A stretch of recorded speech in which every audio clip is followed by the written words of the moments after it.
Hello and welcome to episode 44 of the TRUUMAN Podcast, the podcast designed to create a generation of self-defined men. Today, I'm joined by Doug Campbell. Doug, thank you so much for being with me today. How are you doing? I'm great. Thank you very much for the introduction, Lewis. Very excited to be here. Amazing. Well, let's get in. Let's not mess around. As always, we'll start with Doug, in your own words, what makes you a man? Ooh. Whenever I get asked a question like that, I always kind of like to let my subconscious do the thinking for me and sort of see what words intuitively come to mind. And for me, I would say it's based around action. I think boys talk, men act. That would probably be the sort of simple way I would say it. And I think to do what you'll say you're going to do is probably the biggest thing I would say. But aside from that, it's probably also around to provide, to protect. I think more sort of traditional values and things like that. Awesome. It's a great question to ask, and I like the boys and men side of it, because I think for me, it's sort of I had this conversation with someone the other day, and I sort of said, I'm in my 30s and I only just think I'm a man. And it's like you turn 18 and you're meant to be a man. But yeah, I think there's a true awakening of that as well, which is cool to hear from another side. But Doug, why don't you let everyone know a little bit more about who you are and what you do? Absolutely, yeah. So I was working in the corporate world throughout my 20s. I kind of did everything I was sort of told to do by the sort of societal norms, worked hard at school, went to university, got a degree, went and sat down at an office job and did that for about 10 years. But I sort of, as I approached my 30s, I really didn't feel very fulfilled. In fact, quite the opposite. I felt depressed. I felt very anxious. I was overweight. And I was actually suicidal at one point as well. So I was very aware that sort of something needed to change. But this was the end of 2017. So we're going back a few years. And I think it's easy to forget how relatively new and modern the sort of conversation around men's mental health is. And back then it was pretty once in a blue moon that anyone talked about it. And but I felt compelled to do so. And I remember, I told a couple of people how I was feeling, and ended up putting out a post on LinkedIn of all platforms. I don't really know why, but because I don't use it at all anymore, but I did. And the response was insane. I think it was seen maybe 50,000 times. But what was more startling was the response I got to it. And just sort of made you realize that certainly you're not alone in this sort of plight of how you feel. But coming out the back end of how I felt, I was very aware and determined to take action. And I think it comes back to what I just said to you there about sort of boys talk, men act. And I really saw it as a second life. It was like I can't even explain it. It's almost metaphysical. It felt like I'd been reborn almost slightly. And I went down a journey, a path. I started with my physical health. I don't know why. Again, it kind of just came to me. And I worked very hard at that, got in good shape, and realized that actually the physical world affects the mental world. And it sounds so obvious, but I never really correlated the two. I think it made me realize as well that up until, I think like a lot of young men, I'd felt pretty invincible until probably the age of about 25. Nothing can touch you, you're fine. And then I remember around turning 25, I started to feel anxious. I didn't really know what it was. I didn't really understand it. It was scary. I remember one time thinking I was having a heart attack. I'm not really sure what it was. And then this kind of grew and grew and grew, but you don't talk about it. You bury yourself and you drink too much and you go out and you party and all of this stuff. And then, 5 years down the road, I was like, I need to do something about this. And long story short, now I've, in the last 5 years, coached over 100 men and women to sort of get in better shape, feel better about themselves, improve their confidence, and all sorts of other stuff like that. I love that. It's it's really interesting. I'd love to go a little bit further back, if that's okay, into sort of that career, because a lot of people listening will sort of maybe be in sort of similar situations to that, where maybe they're feeling a little bit lost and a little bit helpless. So can you sort of go into a little bit more detail around that story and how you felt and what was sort of the big trigger to get you going? Well, I think I felt out of control and trapped. It's probably the two sort of things that come to mind when I really think about it. It was something inside me told me I wasn't meant to be doing this, but I didn't know what I was meant to be doing. And I know there's a lot of people who really struggle with that. I have friends who know, again, they're in that position, but they're not quite ready to take, whether that's a leap of faith or the answer hasn't come to them yet. And funnily enough, the answer came to me through my own struggle. And I think that's important for a lot of people. The biggest trigger for me, the final trigger, funnily enough, was heartbreak. I had broken up with a girl and was devastated. I've been completely and utterly in love with her. And I was like, there's no better motivation. Okay, nice. Not I'll show her kind of thing, but sort of, Yeah, there were two sides to it. There were definitely two sides to it. There was a bit of that. But there was also like, God, this is there's something inside of you that tells you when you've hit rock bottom, when you've really hit it. Yeah, I can attest to that as well. I've been there. I've looked myself in the face through the mirror, and it wasn't a pretty sight by any stretch of the imagination. If you don't mind, I would like to go a little bit darker because you did touch on it, and I think it is really useful. I also have had suicidal thoughts and sort of been down that road as well. I imagine it was sort of post breakup. Is that sort of where it started to kick in, or was that Pretty much, yeah. It was around that time. I feel quite lucky in the sense that for me, that sort of real rock bottom spell was quite thick, but it was fast. It didn't last a long time, and I pulled myself out of it relatively quickly. Like I say, I can't really explain it. I just felt compelled to do something about it. And I imagine, there's 8 billion brains out there and we all have a different one. But my experience of it was once I got the chance to kind of dissect it and look back on it, was that it's almost like a lot of people don't realize that our brain's job is essentially to keep us alive. Our brain likes to keep us in a state of homeostasis, which is staying the same. But when I felt suicidal, it was like my brain turned on itself. It was suddenly seeing green lights when they were red and vice versa, and suddenly you feel almost compelled to hurt yourself. You feel like you're helping other people by removing yourself from the equation. It's very strange. But like I say, I was quite lucky. I pulled myself out of it quite quickly. But it's rough. But that was my personal experience with it. Yeah, similar. I think not to sort of devalue anyone going through anything like this. I think genuinely it is thick and fast. I think if it's truly genuine, I think you either commit or you rebound. And it is literally, like you say, it is rock bottom. I remember it being literally an evening, and then the next morning I was in the mirror going, what are you doing? Like, it's time to move forward. Otherwise, this is not the right way to go. It's not a perfect road back up, but I think you're right. It's almost like a bang straight out. And I think, people like yourself and I wish we had the knowledge to know what the difference is between being able to look yourself in the mirror and make that decision versus the people who unfortunately don't and go the other way.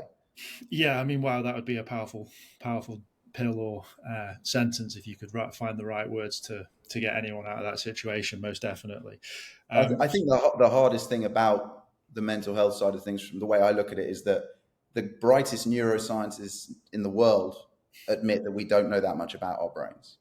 And I think everybody is very careful talking about it because we're also very aware that we're also different.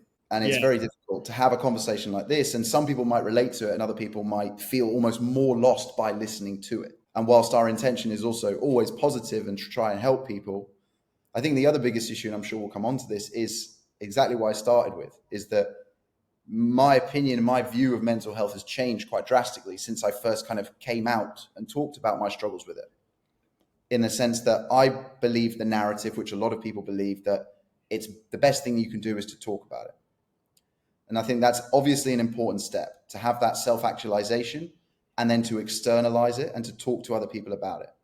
But we live in a world now of information overload, where everyone knows everything, and it's knowing what to do with it and then doing it. And the best thing that you can do, particularly from a man's perspective, is to act.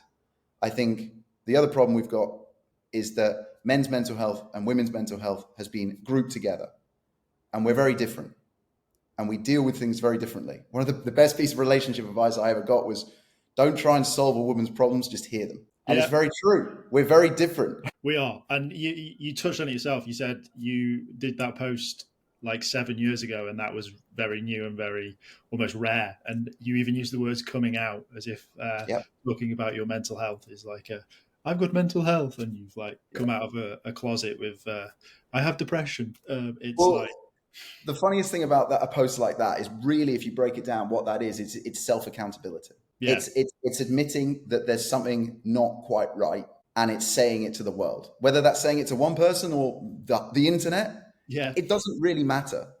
That's the hardest part. But then you have to quickly move from the talking about it phase into the action phase, because a lot of people get stuck in the talking about it phase. And what then happens, from what I've seen, and I know this working with a lot of clients, whether it's with their food or their diet or their exercise, is they get stuck in the identity. I am a depressed man. yeah. And if you're stuck in that identity, your reality will reflect it. Now, it's very difficult to move and to change your identity. I often say that, your reality will lag behind your identity by 6 to 12 months. But you have to start to act like the type of person that you want to become now. And in 6, 12 months, you will be that person. It is a tough thing. And I think it is becoming more talked about that men and women are different, and the way that we should deal with mental health and depression and essentially personal development is different. It is coming to the forefront, which is great. And I have interviewed a lot of people, and I know a lot of people that are doing great stuff in the talking space. And it's funny that you say it. And I actually said this to another guy that I just interviewed.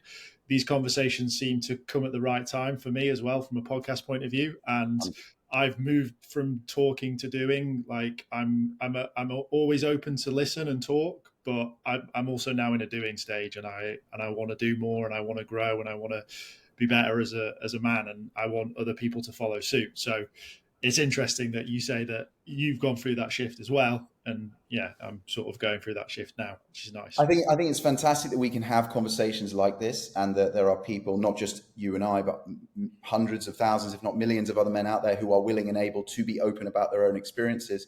But the best thing that we can do with a conversation like this is leave people with actionable advice to take, because otherwise it's just more information. Yeah, no, I completely agree. And I guess it's a nice segue to sort of move on to a little bit more about what it is that you do now, and how you've sort of helped. You obviously work with men and women, but maybe if we focus a little bit more on the male side, Yep. what does a typical sort of client look like for you? Most of the guys that I tend to work with have some kind of milestone coming up, or have just passed, whether that's they've just become a father, they are on the cusp of turning 40, they have just turned 40, they have gone through a divorce or something like that. And they are in that action stage, because a lot of people maybe get confused between what a coach like myself does. My job is not to motivate you, it's to point you in the right direction and to help then with your trajectory and with your speed of travel, because you're going to pay either way, whether you pay with time or whether you pay with money. And most people, when it comes to their physical health and probably their mental health as well, again, it comes back to, it's not that they need more information, it's they need accountability, and they need the carrot and they need the stick. And a good coach, I think, provides both of those and can point you in the right direction. And I always say to people, it's far more important to be in the right direction and on the right trajectory than it is the speed that you're moving at. And I think a lot of people, unfortunately, nowadays, we're focused on speed because we're focused on instant gratification. I want the solution now, because we're fixated with our phones and social media, and we can get everything in immediately, whether it's ordering food on Deliveroo or whatever it might be. It's all instantly available.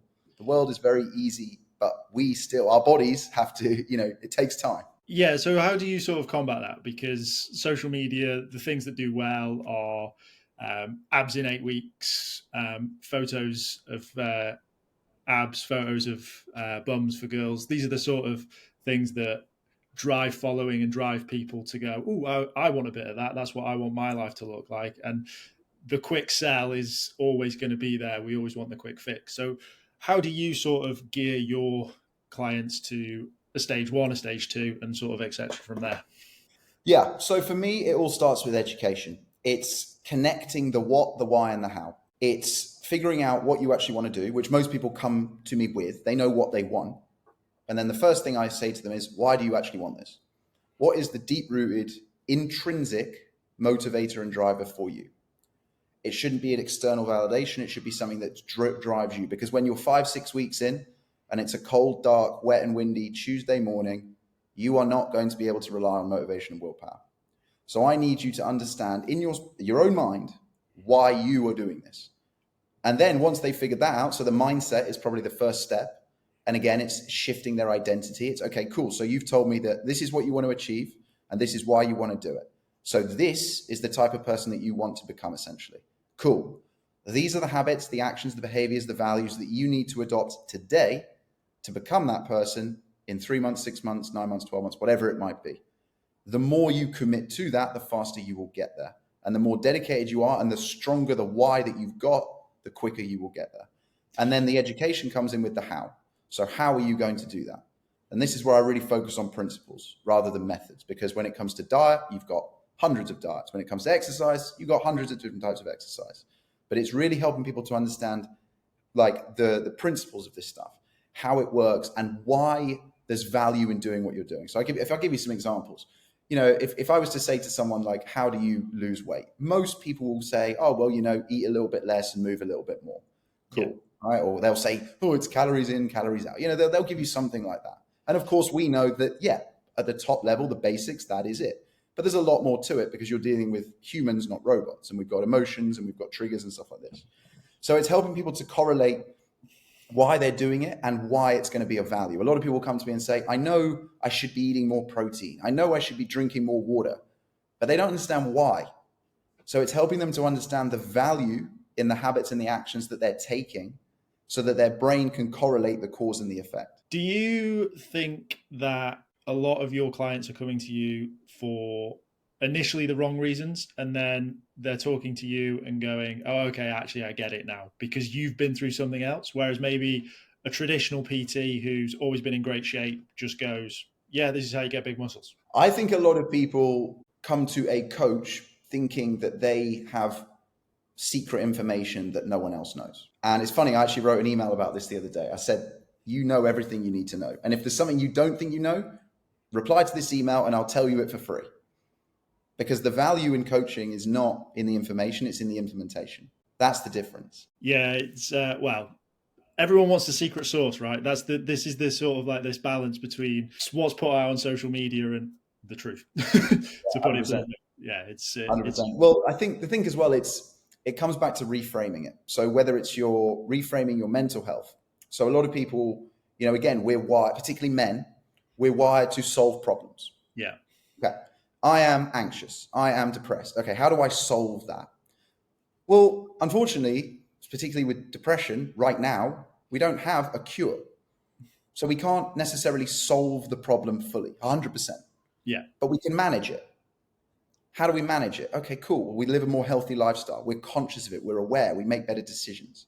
But because we can't solve the problem, because we can't click our fingers and solve it now, a lot of people get lost. And as we said earlier, a lot of people get stuck because they don't know what to believe, who to believe, or where to start, because they have so much information coming from all angles. So if we take you and talking and all of the things that you've done, what have you seen within your peer group? Because you probably will have had peers that were very similar to you based on the career that you'd taken, and then you took a shift away from that. So what did it look like for you once you sort of gone, you know what, I'm making a change? Physically, it was, like I say, just about really dialing in on simple habits that I could sustain. So simple things done well, and shifting the mindset from trying to find solutions to trying to build something that is sustainable and healthy. Because you could go into it and think, oh, I'm going to be on a diet for the rest of my life.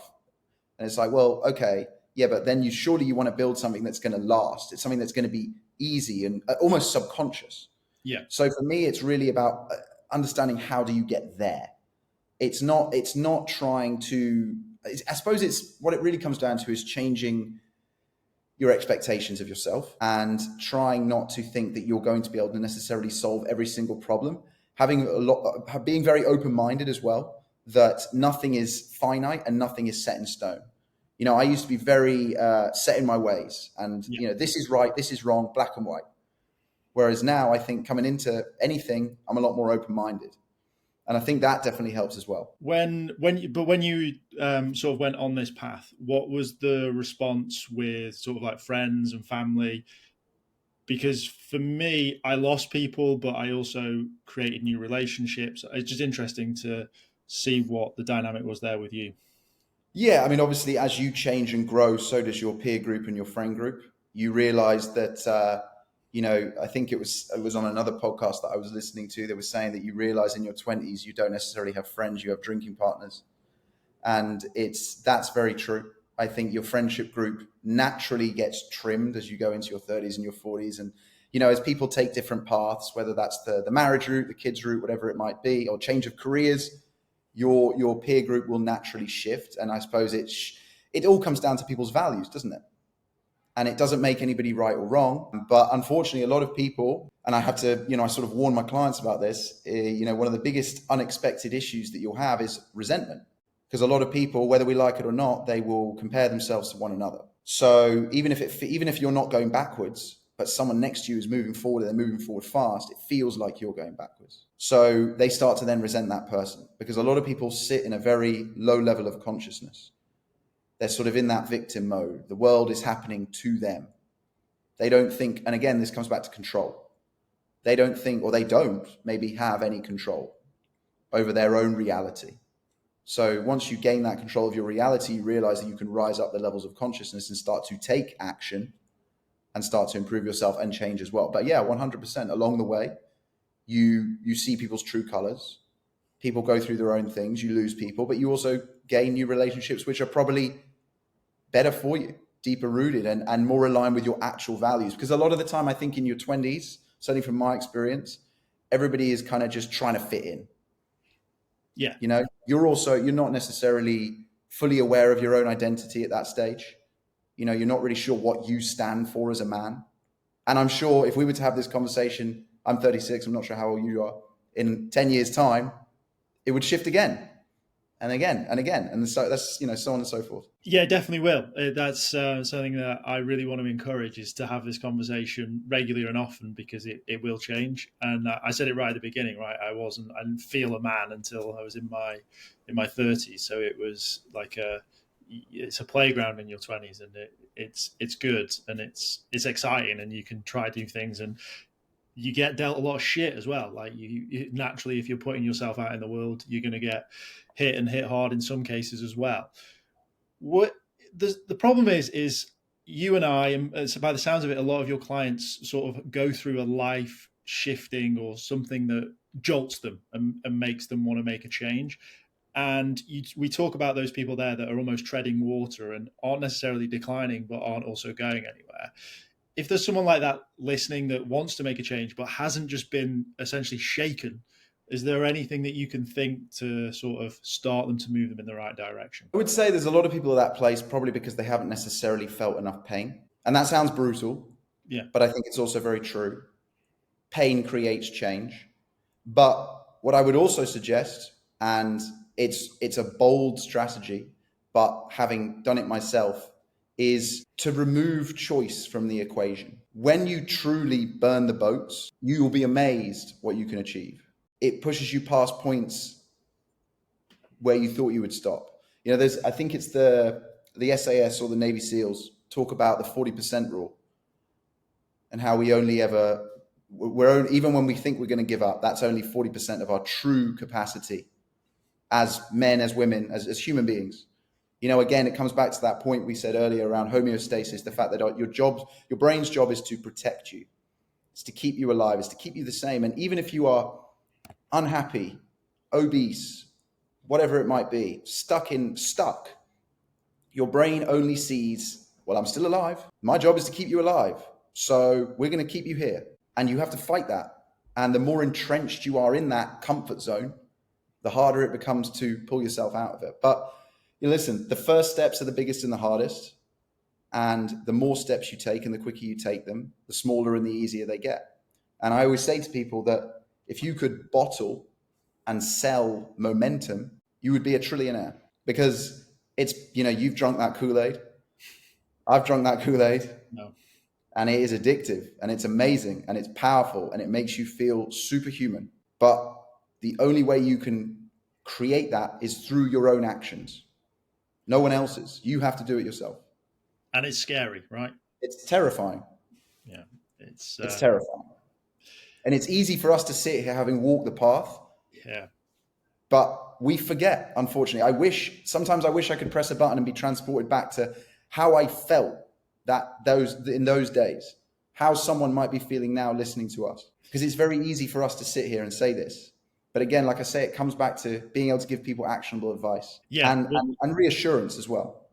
Yeah, which for me is, like you say, looking back and looking at that timeline, there's always a time we spoke about talking and how that there's a place for that, and moving forward, there's a time for doing. And we're not here to say you need to do because we're doing. You've got to find your own path. It's going to be tough. It's going to be exciting. It's going to be interesting. It's going to be different. But you've got to find what works for you, where it works for you, and at what pace works for you as well.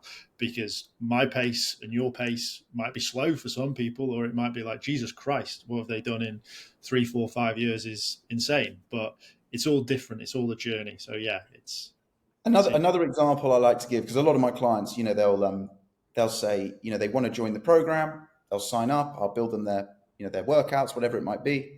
And then that first week I'll sort of say, how'd you get on with your workouts? Oh, well, this. And they haven't been to the gym. Yeah. Now, for most of them, what it is a lack of confidence in being able to step into that, right? And you just have to reframe it and remind them that every single person, no matter who they are, what they look like, how long they've been going, has their first day in the gym. And it's the same with the mental gym. Every single person took that first step, had that first day. Yeah. Again, just saying it's hard to go back there. And I'm trying to almost picture that first day now and trying to sort of draw something that's useful for people to sort of listen to. But it's hard to go back there and find those things. But you're right. That's probably because it was hard to make that first step as well. So yeah, it's all about just stepping into it and doing it. So I guess my next question, Doug, is if we were to rewind to 2017, what is it that you would like to have seen when you started to do your journey? Or is there something now that you wish was there then? What are you seeing in the space now that you're sort of drawn to? I think the best thing that people can do is be the example and the invitation. So to show their own transformation, whether that's a mental, physical, whatever that might be, and then to give people the path, give people the step-by-step guide of how they did it. And that's not to say that is the only path. As you said, you've got to forge your own. But like we said earlier, the job of a coach is to point you in the right direction, to give you a roadmap, essentially. And I think that is the best thing that people can do. And then the accountability and the encouragement to start.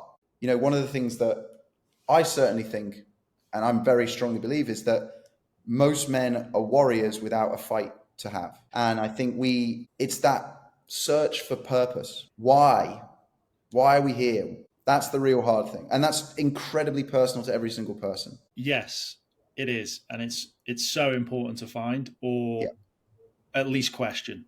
Like what makes you a man is a question I ask, because I don't think it's asked enough. I don't think people ask it. But then you have to, the important part of that question is is like, what do you want to do? What is it that you feel drawn to? As you said, you were drawn, you felt, this is where I'm going. I don't know why I'm going there, but I'm going. And it was just a letting go and allowing that to happen. And it's weird. The podcast I've just had, we were talking about feminism and how with the rise of that, it's actually better to be a man, because now you have more options, because we've almost removed the traditional side of things. And if you really want to go down a different route, you can, because we're having conversations for women on that side. So now we can have conversations for men on that side, which was quite an interesting sort of thought process that we were going down. But for a lot of men, it's still the same. They still want to be that provider. They still want to be a driver and that sort of thing. And that's okay as well. And it's just, but before you even have that conversation, you need to have it with yourself before you can even move forward. Otherwise, you're just doing someone else's job or someone else's journey. as we've sort of both attested to, you go into a career because you think that's the right thing to do, and it's a strange one, but it is what happens. Yeah, and I think you said it perfectly there. If you don't necessarily know what your purpose is, because I have good friends who are in this position now who are, early 30s, they know they're not necessarily where they want to be, and they know that they are capable of a lot more, and they feel a little bit like a spare part, but they don't necessarily have that shining beacon that I was lucky enough to have. And I say to them exactly what you said. Well, at least question it. And if you don't know, try lots of things. It's not just going to be dumped in your lap. No. You have to go out there and try things. Yeah, I like that. Have you ever thought about like purpose outside of, I guess, I mean, you probably have, I guess, to an extent, is outside of career? That's like the go-to one, right? It's like, I need to quit my job. But I don't think that's necessarily true. You can find purpose in other things. And you talk about health, right? And I think if you have a good health and you look after yourself, that can be a purpose. You can be just the best version of yourself outside of work, and work is a means. Because what I'm really scared, well, not scared of, but what I'm really scared of is having a podcast and everyone going, yeah, he said quit my job and now I'm wandering the streets aimlessly trying to find my purpose. But there are other purposes in life.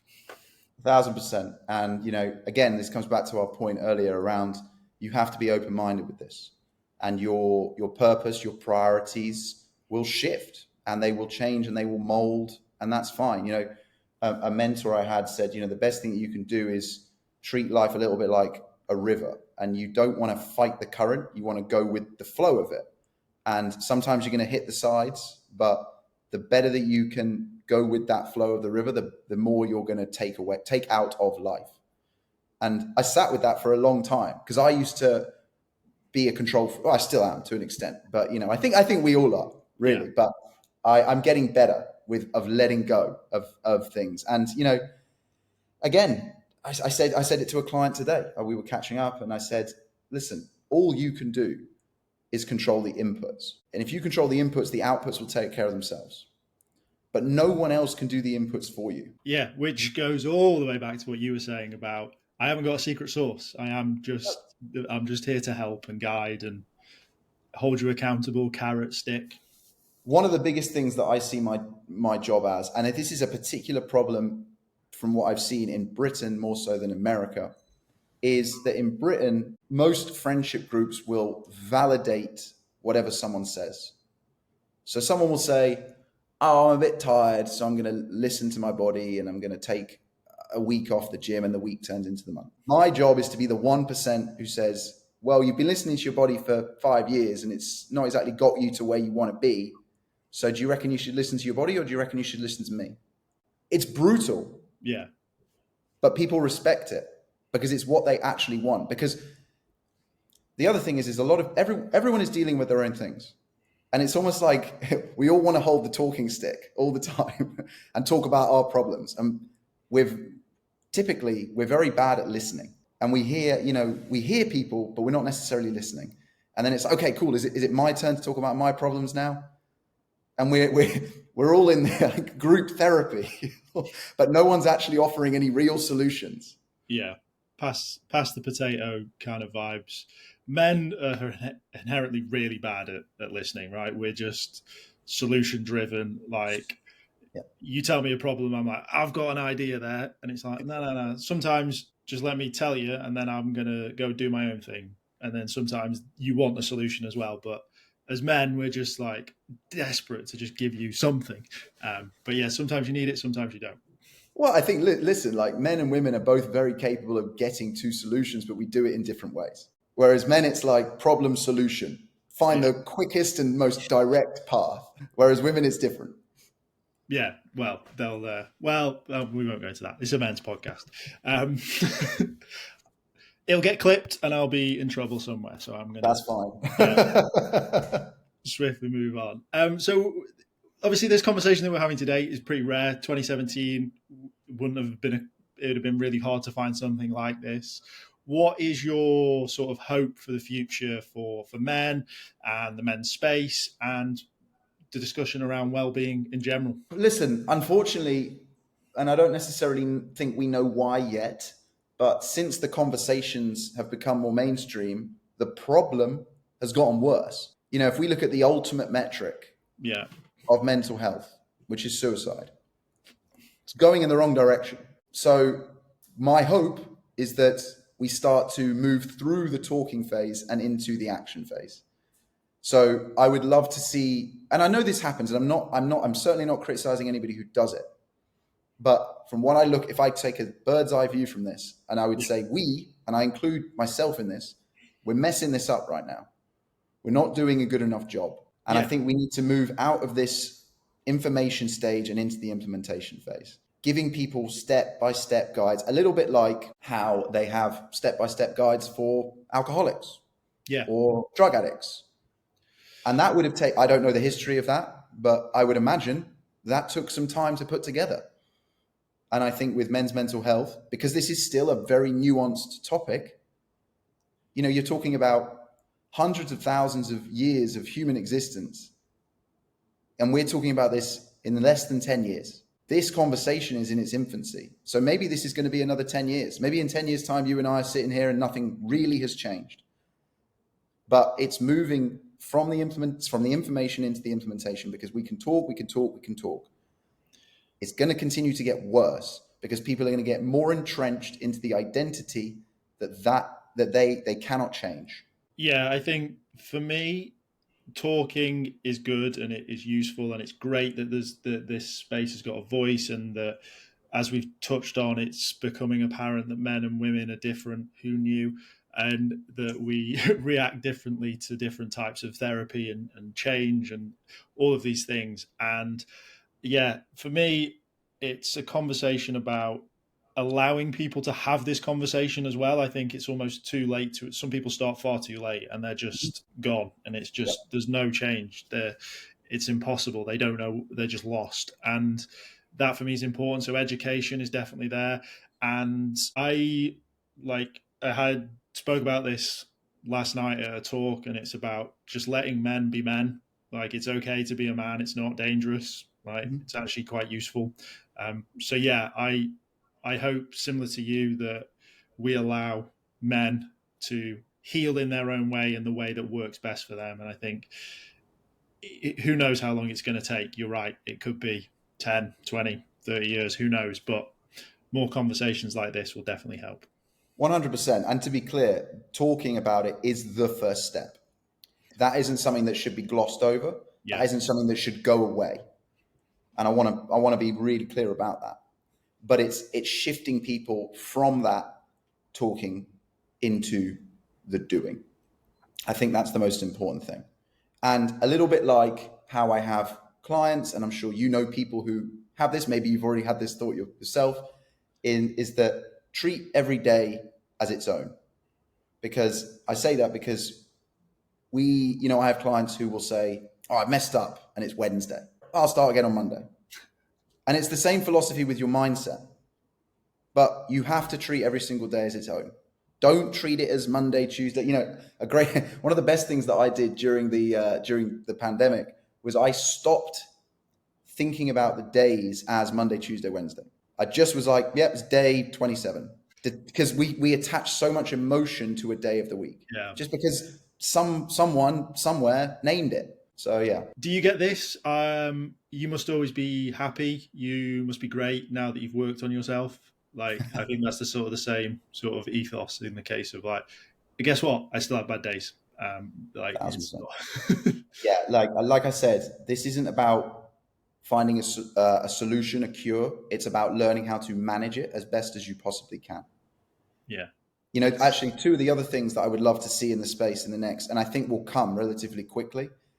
One, I think we're already seeing a shift of, and it's the good side of social media. It's the inspirational, motivational side of social media that's getting people up, getting people out, and encouraging people to tackle this through natural intervention, through whether that's exercise, diet, sleep, talking, whatever it might be, rather than going down the road, which unfortunately, you look at the States, is way further down of SSRIs. I've got personal experience with them. We can have that conversation if you want. Terrible.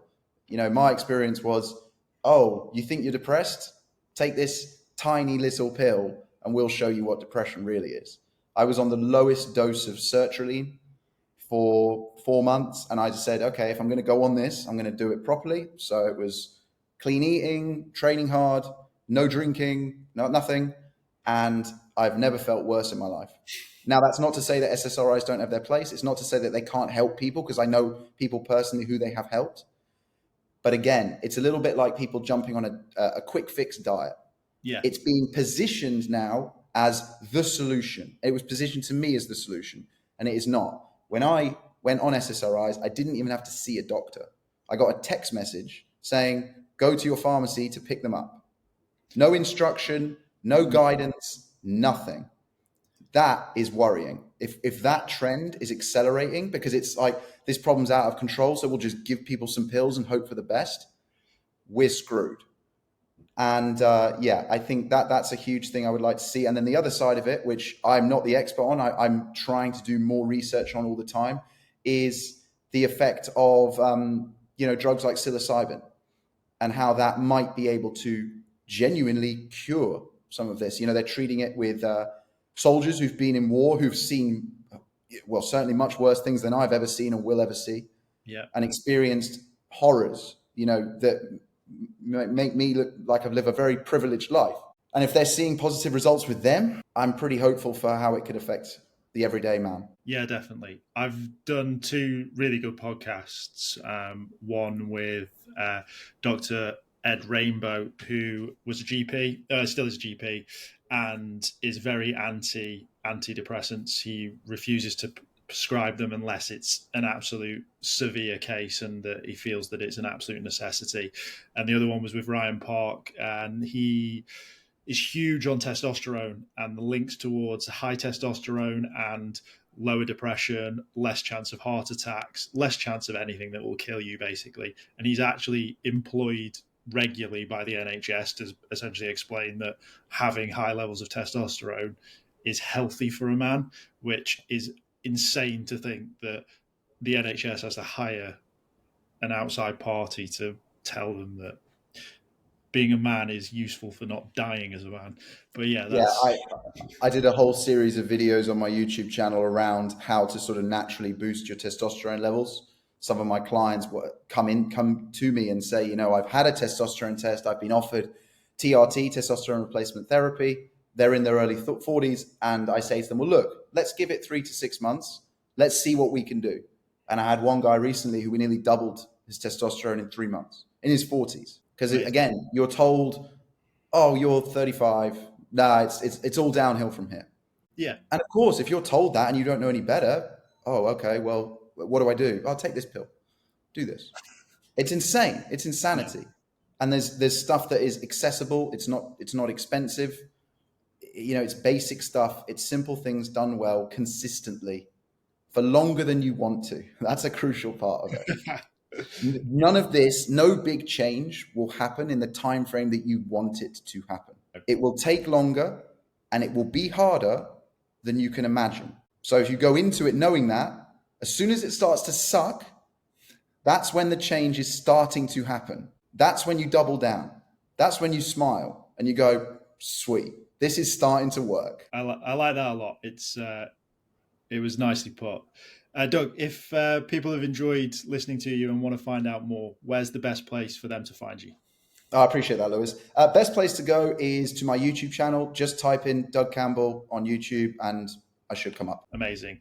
And I will leave the final thoughts with yourself. I'll let you summarize and finalize this podcast.